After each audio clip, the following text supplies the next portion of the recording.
Hi friends, అందరికీ నమస్కారం. Welcome back to Akhila education news. రాష్ట్ర వ్యాప్తంగా పంచే పింఛన్ విషయంలో అయితే కొత్త మార్పు అయితే చేసింది. ఎవరికి ఇస్తారు, ఎలా తీసుకోవాలి, దీనితో పాటు మరొక కానుక కూడా ఇస్తున్నారు. దీనిని ఎక్కడ తీసుకోవాలి, ఎలా తీసుకోవాలి అనే విషయాన్ని పూర్తిగా చెప్తాను. దానికంటే ముందు మనకు ఛానల్ని కొత్తగా చూస్తున్నట్టయితే లైక్ చేయండి, షేర్ చేయండి, కామెంట్ చేయండి. అలాగే మరిన్ని మంచి వీడియోస్ కోసం మన ఛానల్ని సబ్స్క్రైబ్ చేయండి. అప్పుడే నేను చేసే ప్రతి గవర్నమెంట్ స్కీమ్ కూడా మీ వరకు వస్తుంది.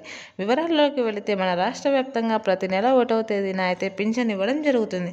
అయితే డిసెంబర్ 1న ఇచ్చే పింఛన్ వికలాంగులకు 6,000, వితంతులకు 4,000, అలాగే ఇతరులకు 10,000, లేవలేని మంచంలో స్థితిలో ఉన్న వారికి 15,000 అయితే ఇస్తూ ఉన్నారు కదా. వీరందరికీ పింఛన్తో పాటు మరొక కానుక కూడా ఇస్తున్నారు. అది ఏమిటంటే ప్రతి నెల రేషన్ ఇస్తారు కదా. ఆ రేషన్ ఎంతమంది సభ్యులు ఉన్నారో వారికి 5 కేజీలు బియ్యంతో పాటు రాగులు, జొన్నలు, అంటే ప్రతి ఒక్కరికి 5 కేజీల బియ్యం ఒకటే ఇస్తున్నారు కదా. ఈ నెల నుంచి రాగులు, జొన్నలు కూడా ఇవ్వాలనే ఆలోచనలు అయితే మన ఏపీ గవర్నమెంట్ అయితే నిర్ణయం తీసుకుంది.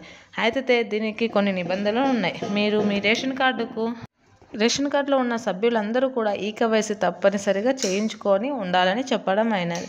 దీనిని ప్రతి ఒక్కరూ చేయించుకోవాల్సి వస్తుంది. అయితే ఈకేవైసీ లేని వారికి రేషన్ అయితే ఇవ్వరని చెప్పడం జరిగింది.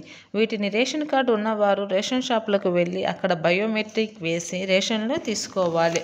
ఎవరో ఒకరు రేషన్ కార్డులో ఎంతమంది ఉంటే అంతమంది అవసరం లేకుండా ఎవరో ఒకరు వెళ్ళి బయోమెట్రిక్ వేసి అక్కడైతే రేషన్ తీసుకోవాల్సిందిగా వచ్చింది. బియ్యంతో పాటు రాగులు, జొన్నలు ఇవ్వడానికి మన ఏపీ ప్రభుత్వం అయితే ఆలోచనలు చేస్తుంది. కావున ప్రతి ఒక్కరూ కూడా మీ రేషన్ కార్డుకి ఈకేవైసీ అయిందా లేదా అని చెక్ చేసుకొని దానిని త్వరగా ఈకేవైసీ అనేది తప్పనిసరిగా చేయించుకోండి. అప్పుడే మీకు బియ్యంతో పాటుగా రాగులు, జొన్నలు రావడం జరుగుతాయి. వికలాంగులకు కూడా ప్రతి ఒక్కరూ ఈకేవైసీ చేయించవలసి ఉంటుంది. కావున అందరూ కూడా చేయించుకోండి. దీని ద్వారా మీకు అన్ని ప్రభుత్వాల నుంచి వచ్చే రేషన్ బియ్యం నుంచి అన్నీ వస్తాయి. కావున వికలాంగులకు కూడా త్వరగా చేయించుకోండి. లేవలేని స్థితిలో ఉన్న వారికి ఇంటి దగ్గరికి తెచ్చి ఇస్తామని అయితే అప్డేట్ అయితే ఇస్తున్నారు. కావున దీనిపై ఇంకా నిర్ణయం తీసుకోవాల్సి ఉన్నది. ప్రతి ఒక్కరైతే ఖచ్చితంగా ఈకేవైసీ చేయించుకొని మీ ఆధార్లో ఏమైనా తప్పులు ఉన్నా, మీ రేషన్ కార్డులో ఏదైనా తప్పులు ఉన్నా కూడా రేషన్ కార్డును అయితే సరి చేసుకోండి. అప్పుడే మీకు రేషన్ బియ్యం, రాగులు, జొన్నలు ఇతర ఏవి ఇచ్చినా కూడా రేషన్ షాప్లోటి మీకు అందుతాయి.